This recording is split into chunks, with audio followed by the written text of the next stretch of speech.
Rekor undefeated Abimanyu Mishra akhirnya patah setelah kalah dari Hans Niemann di Kejurnas Amerika Serikat. Pada game ini, Hans Moken Niemann memainkan permainan ending yang betul-betul ciamik. Permainan pada awalnya dimulai dengan Italian game. Setelah itu, Abimanyu Mishra memilih Giocho Piano, Rokade, kuda F6, D3, D6, C3, dan hitam Rokade. Selanjutnya kuda B ke petak D2, gajah mundur B6, gajah mundur B3, kuda E7, lalu kuda C4, kuda G6, benteng E1, benteng E8, gajah mundur C2. Di sini Abimanyu Mishra mendorong C6 berniat untuk melarikan gajahnya. Namun Hans Niemann langsung menghajar gajah.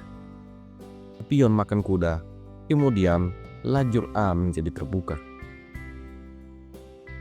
Selanjutnya Niemann mendobrak dengan dorongan pion D4.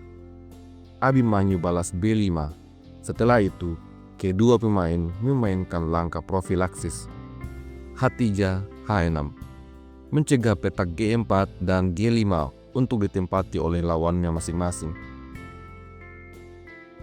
Permainan kemudian berlanjut dengan A3, gajah D7, gajah E3, mentri C7, lalu kuda mundur D2, persiapan bermanuver. Di posisi ini, Abimanyu Mishra menantang Kuruhara tengah papan dengan B5. Selanjutnya, pertukaran pion tidak terhindarkan. Setelah pion makan pion, mentri makan pion, Hans Niemann menjawab dengan gajah D4. Mentri kemudian ke petak F4 dan G3. Setelah itu, mentri D6. Gajah makan kuda, mentri makan gajah. Di posisi ini, Hans Niemann memainkan langkah provokasi F4. Dengan langkah ini, Hans Niemann bersiap untuk mendorong E5. Apabila sekarang Abimanyu Mishra memukul pion, maka mentri akan menyerang gajah. Setelah gajah mundur, E5 berhasil dimainkan. Ternyata Abimanyu Mishra terprovokasi. Dia kemudian memainkan pengorbanan kuda makan pion. Setelah pion makan kuda, mentri makan pion. Kemudian Niemann menempatkan mentri di E2, lalu pion makan pion, kuda makan pion, gajah makan pion. Sampai pada posisi ini, putih sedikit lebih unggul. Hans Niemann menang jumlah perwira, tetapi hitam memiliki terlalu banyak pion. Posisi yang sangat mengerikan dan harus bermain dengan hati-hati dan penuh kalkulasi. Dari titik ini, Hans Niemann yang merasa unggul perwira menantang bertukar mentri untuk menetralisir keadaan. Mentri makan mentri, raja makan mentri. Selanjutnya, benteng A ke petak B8. Selanjutnya, Hans Niemann memainkan langkah cerdik, kuda D6.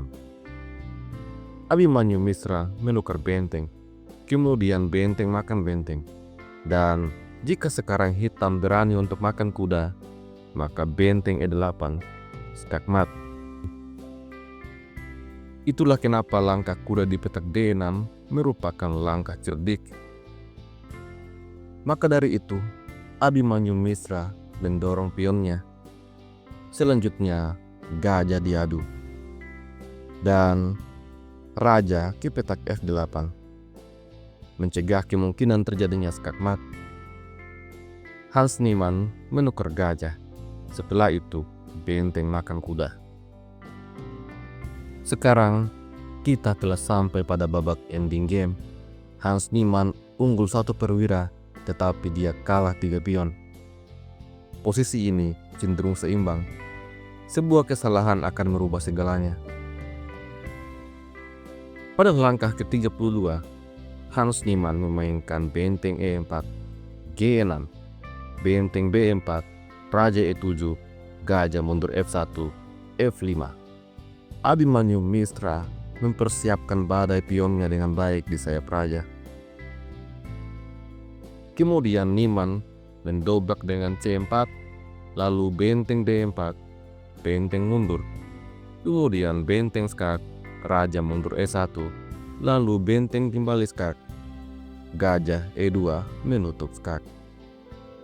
Di posisi ini, Abimanyu Mitra menukar pion, membiarkan Niman mendapatkan pion B. Pion C sekarang terancam, dan hitam memiliki pion susun di lajur C yang tidak begitu bagus. Abimanyu mendekati pionnya.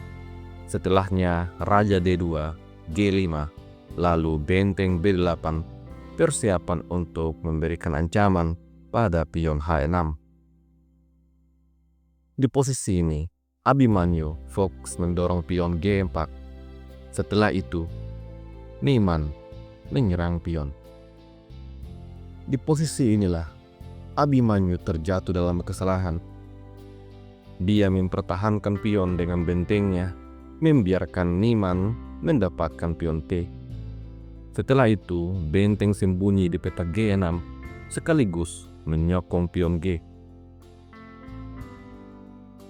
Pada langkah selanjutnya, harus Niman membawa raja ke petak E3, berniat untuk masuk.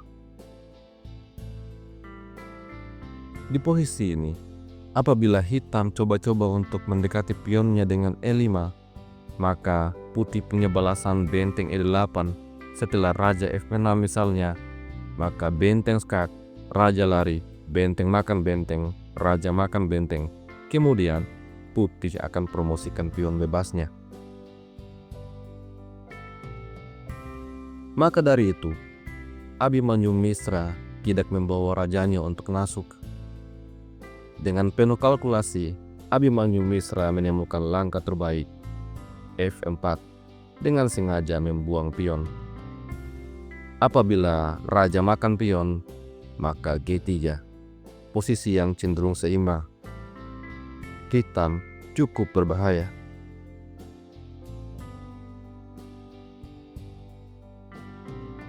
Di posisi ini, menurut engine, raja mundur E2 adalah langkah terbaik.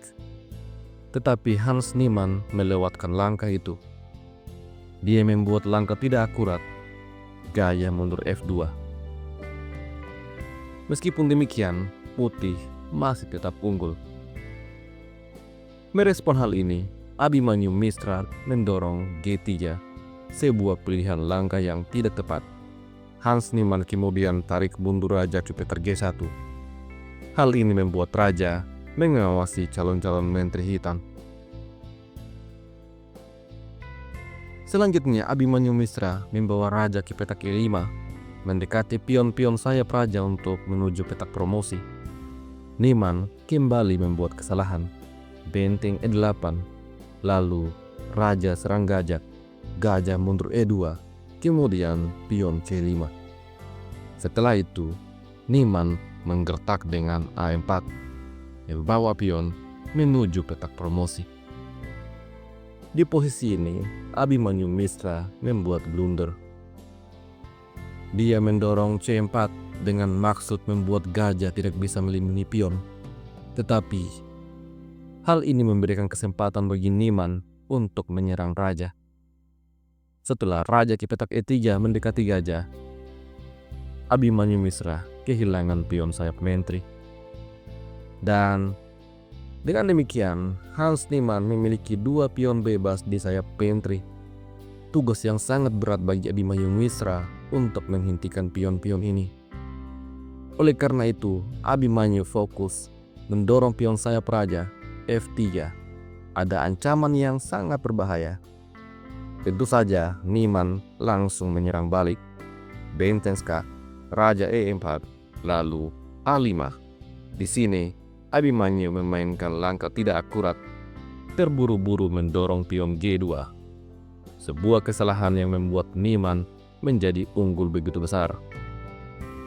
Niemann dengan penuh kalkulasi tarik mundur benteng ke petak D1, ancaman skewer pada langkah selanjutnya. Maka Raja E3 dijawab benteng E1 skak, Raja F4, kemudian Gajah D5. Langkah yang sangat menarik. Di posisi ini, Abimanyu Mitra tidak melihat apa rencana Niman. Dia kemudian menyerang gajah dan juga berharap mendapatkan pion. Namun ternyata di posisi ini Hans Niemann punya langkah brilian. Gajah makan pion. Selanjutnya gajah akan makan pion G. Abimanyu tidak rela. Dia kemudian mengambil gajah. Dan sekarang material kembali seimbang, tapi Hans Niemann lebih aktif. Benteng ke petak A1 membawa pion A bersiap untuk menuju promosi. Abimanyu Mitra kemudian panik. Raja ke petak E4 mencoba untuk menghentikan pion, tetapi B4, Raja D5, B5, Raja C5, B6, Raja C6, benteng skak, Raja B7, benteng kembali skak, lalu Raja A8. Setelah itu Niemann mendorong A6, bersiap skakmat pada langkah selanjutnya.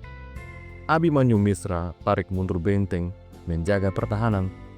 Lalu Hans Niemann membawa benteng ke petak H7, bersiap untuk menggerogoti pion-pion hitam. Benteng hitam tidak berdaya. Dia tidak bisa menjaga pionnya, karena jika hal itu terjadi, maka skakmat. Oleh karena itu, Abimanyu Mitra mendorong pion H5.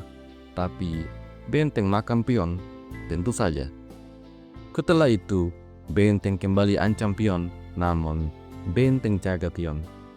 Kemudian Abimanyu membawa benteng ke petak G8, mengawal pion G, tapi Niemann memainkan langkah tempo benteng H7.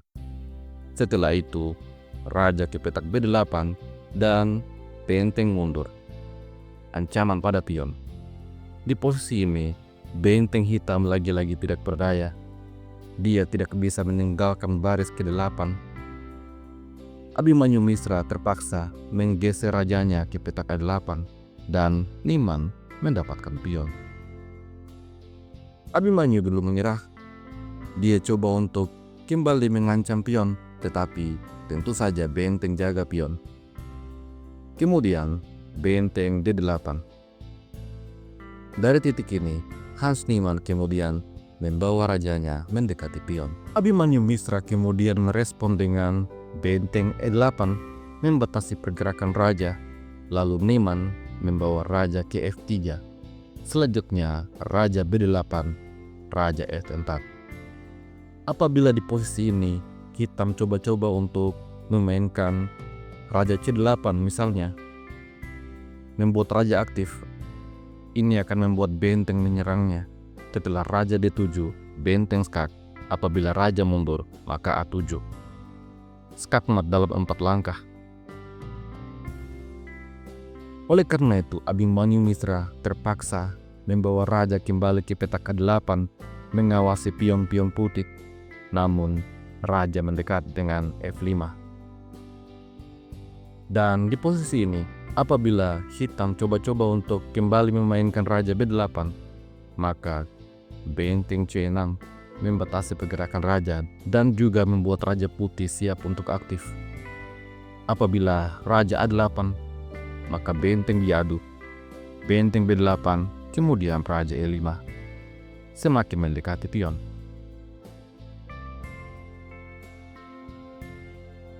Oleh karena itu, Abimanyu Mitra di posisi ini membawa bentengnya ke petak B8. Lalu Niemann membawa raja mendekati pion.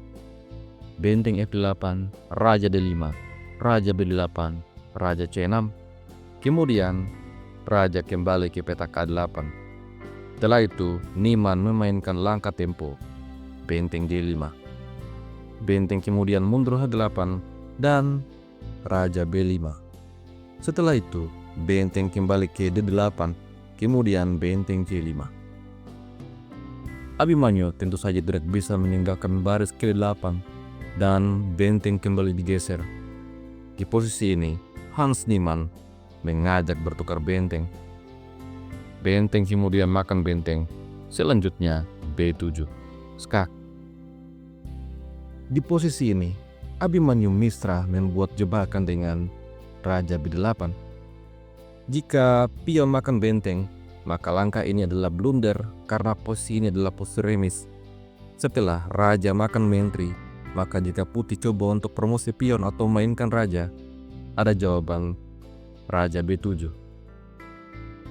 Jika Raja maju, maka Raja ke petak B8 oposisi. Putih bisa dorong pion, tetapi hitam sembunyi dan remis tidak terhindarkan. Tentu saja, di posisi ini Hans Niemann tidak bodoh. Niemann kemudian membawa Raja ke petak B6. Dan Abimanyu Mitra belum menyerah. Dia coba memainkan benteng C7. Tapi selanjutnya A7. Abimanyu Mitra terkena skakmat dengan pion dan menghentikan rekor undefeated-nya. Sebuah kekalahan tragis.